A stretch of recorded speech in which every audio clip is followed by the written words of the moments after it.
ഒരു ഇഡ്ഡലിക്കുട്ടു എടുത്ത് വെച്ചിട്ട് ഇതുപോലെ നെല്ലിക്ക ഉണ്ടല്ലോ അതിലേക്ക് വെച്ച് നമുക്കൊന്ന് സ്റ്റീം ചെയ്ത് ഒരു അടിപൊളി ഐറ്റം ഉണ്ടാക്കിയെടുത്താലോ. അപ്പോൾ നെല്ലിക്കയെല്ലാം ഇതുപോലെ വെച്ച് സ്റ്റീം ചെയ്ത് ഒരു 15 മിനിറ്റ് സ്റ്റീം ചെയ്യണം. ഇതുപോലെ ഒന്ന് വെന്ത് വരണം.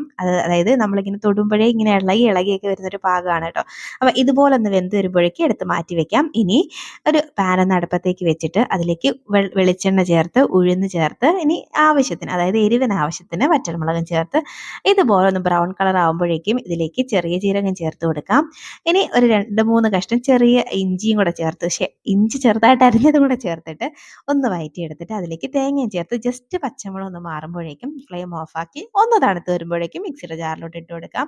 കൂടെ നമ്മൾ വേവിച്ച് വെച്ചേക്കുന്ന നെല്ലിക്കയുടെ കുരുവൊക്കെ കളഞ്ഞ് അതും ചേർത്ത് കൊടുത്തിട്ട് ആവശ്യത്തിന് ഉപ്പും ചേർത്ത് ഇതുപോലെ ഒരു പൾസ് മോഡിലിട്ട് ഇങ്ങനെ ഒന്ന് അരച്ചെടുത്ത് കഴിഞ്ഞാൽ നല്ല അടിപൊളി ഒരു നെല്ലിക്ക ചമ്മന്തി റെഡിയായി. ഹെൽത്തിയാണ്, ടേസ്റ്റിയാണ്, ചൂട് ചോറിനൂടെ ഇത് മാത്രം മതിയോ. ഇപ്പം എങ്ങനെയാ? ട്രൈ